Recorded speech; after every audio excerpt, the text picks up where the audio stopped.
7 foods women in perimenopause should eat to feel their best. Sounds like another one of those boring health videos telling you to live off kale and quinoa, doesn't it? But trust me, these 7 foods are not just any foods.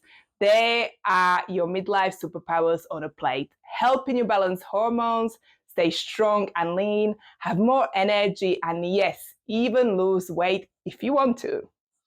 I'm Misha, and I help women stepping into midlife transform their body, energy, and confidence so they can feel their spark again and create their best chapter yet.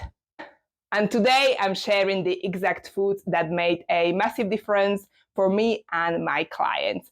The ones that took me from feeling foggy, tired, and like my body wasn't my own anymore, to feeling strong, vibrant, and confident again. And most importantly, like myself again. Let's dive straight into food number 1. Meet your liver's new besties: broccoli, cauliflower, kale, and cabbage. So yes, of course, we are going to be talking about greens. These cruciferous veggies aren't just for Sunday roast. They're packed with sulforaphane and indole-free carbinol. And yes, I'm trying really hard to pronounce it right. These are fancy compounds that help your liver break down and clear excess estrogen. This is crucial during perimenopause when hormonal fluctuations can cause bloating, stubborn fat, yes, hello, muffin top, and mood swings.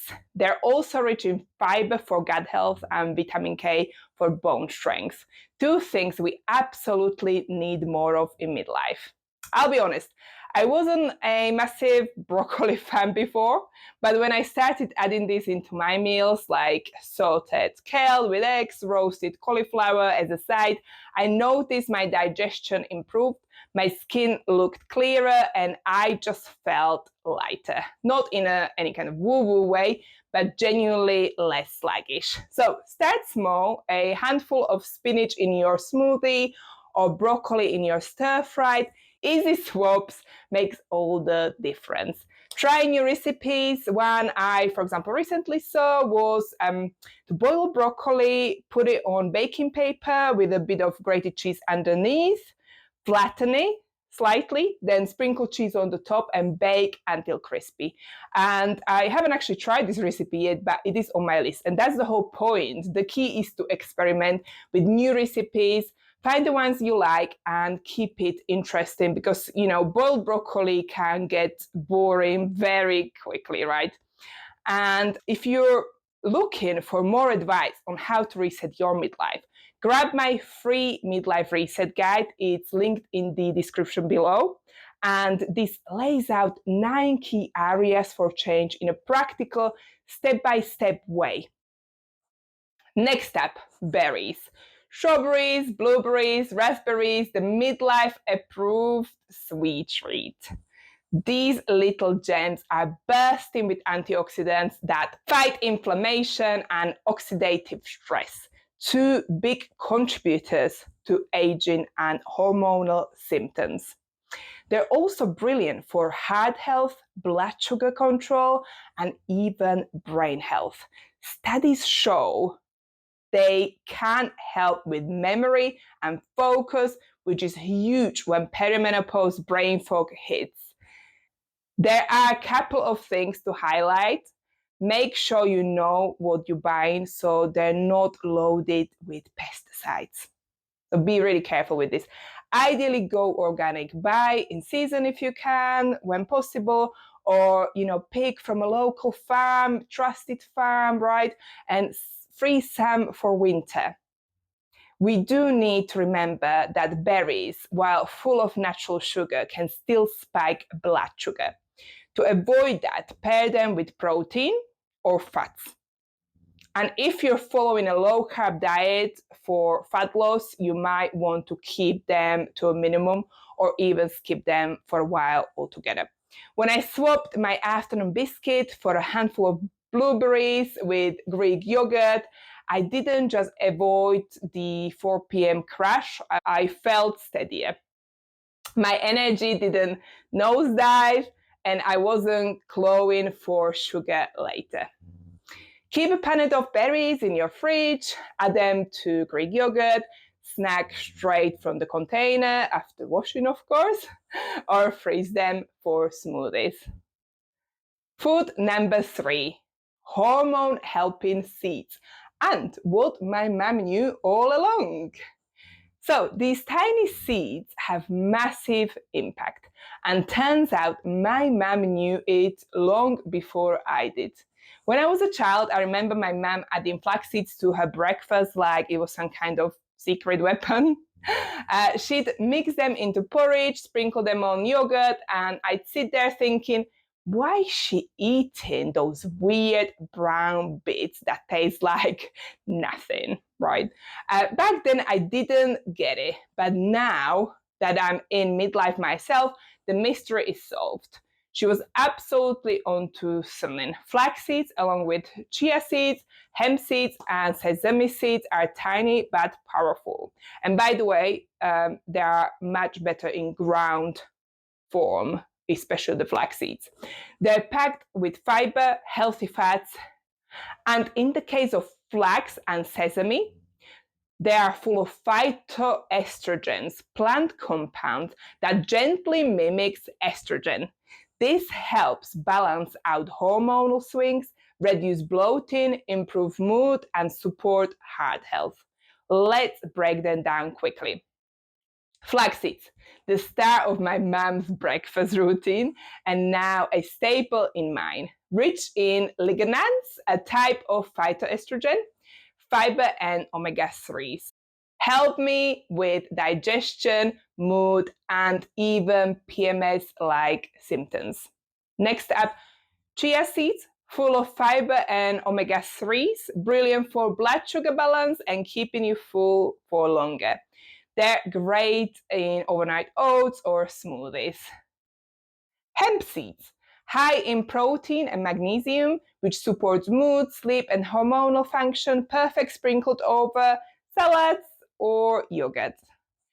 And next one is sesame seeds, another source of phytoestrogens plus calcium and zinc for bone health and hormonal support. I love them in tahini form, drizzled over roasted veg, and thank me later.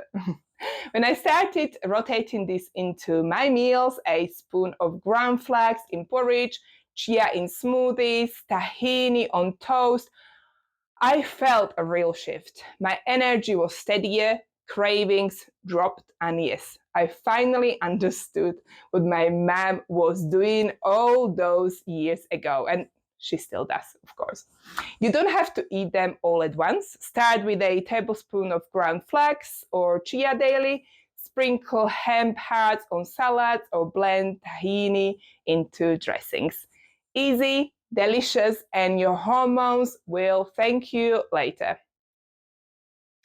Okay, food number 4, fatty fish. Salmon, sardines, mackerel, your oily little hormone helpers. Fatty fish are rich in omega-3 fatty acids, which reduce inflammation, support brain health, help regulate mood, and even ease joint pain. All things that perimenopause loves to throw at us. My husband isn't a fan of fish, and growing up in Slovakia, where I'm from, we weren't big fish eaters either, apart from our Christmas dinner, where basically carp is traditional to have for Christmas dinner. Don't ask me why. I don't like carp at all.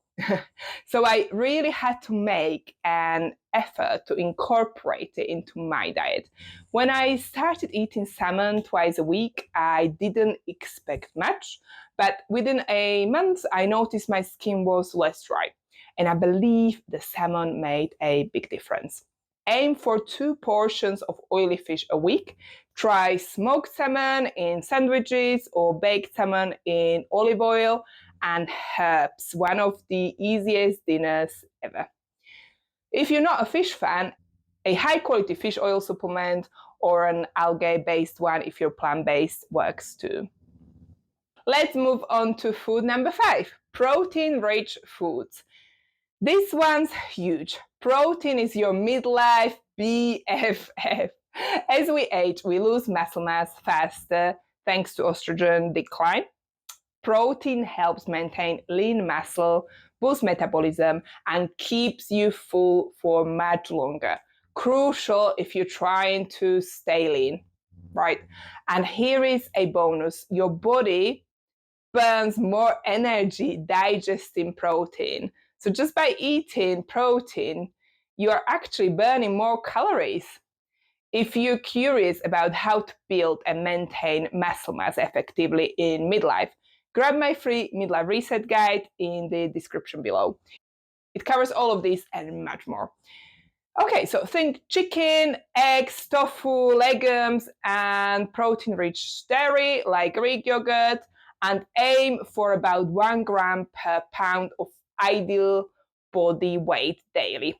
When I started prioritizing protein at every meal, I felt stronger in my workouts and my cravings practically vanished. Plus, my body composition began to shift. Not overnight, of course, but step by step.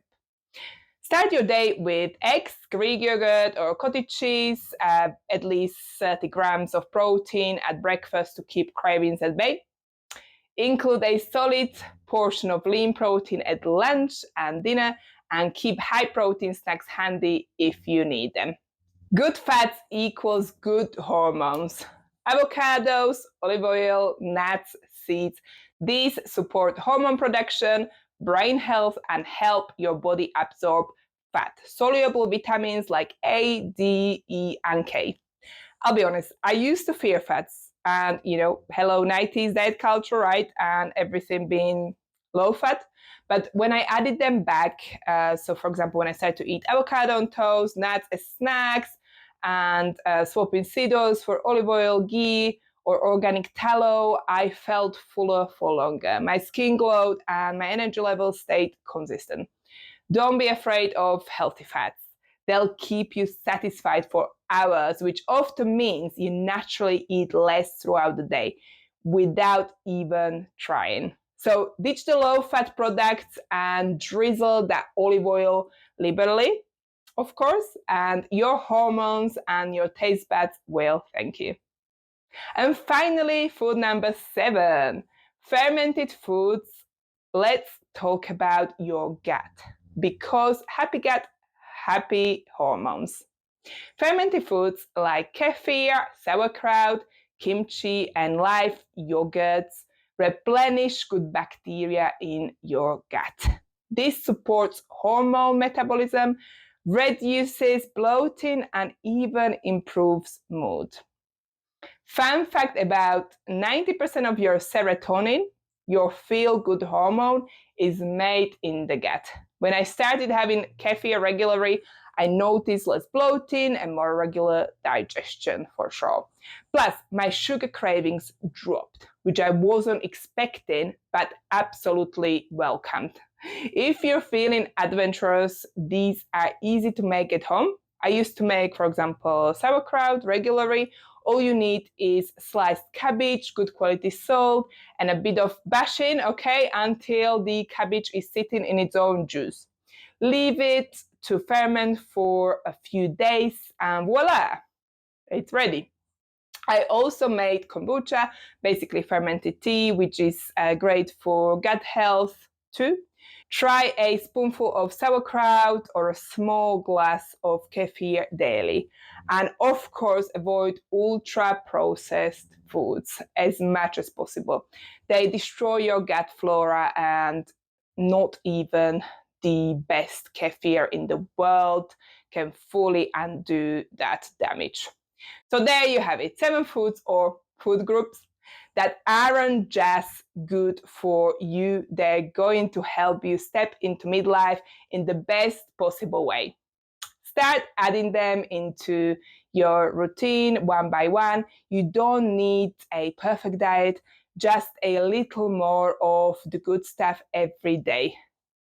This isn't about restriction or dieting, it's about fueling your body so you can feel strong, vibrant, and like yourself again. Which of these foods are you going to try first? Drop it in the comments. I would love to know and hear from you. And don't forget to grab my free midlife reset guide in the description.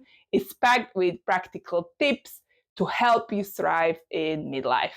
And if you're ready to break through that midlife weight loss plateau for good, don't miss my next video. I'll walk you through 7 overlooked tips to break through that stubborn plateau. Tap here and let's start your reset today.